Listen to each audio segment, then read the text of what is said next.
প্রিয় উপস্থিতি, শ্রমিকের কাম মানে শুকিয়ে যাওয়ার আগে তার মজুরি দেওয়ার বিধান, এটা এই রাষ্ট্র করবে না।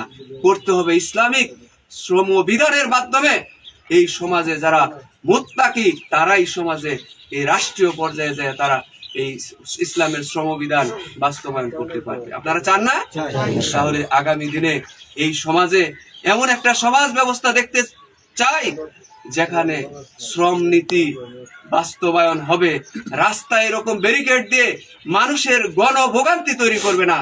মানুষকে এখানে ভোগান্তির মাধ্যমে, মজুতদারের মাধ্যমে, মুনাফাখুরির মাধ্যমে দ্রব্য মূল্যের দাম বাড়িয়ে দিয়ে সমাজের মানুষের নাবিশ্বাস তুলে দিবে না। সেই ধরনের সমাজ আমরা চাই না।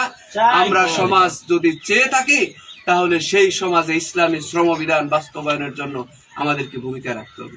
এটা আল্লাহর ফেরেশতারা করে দিবেন না।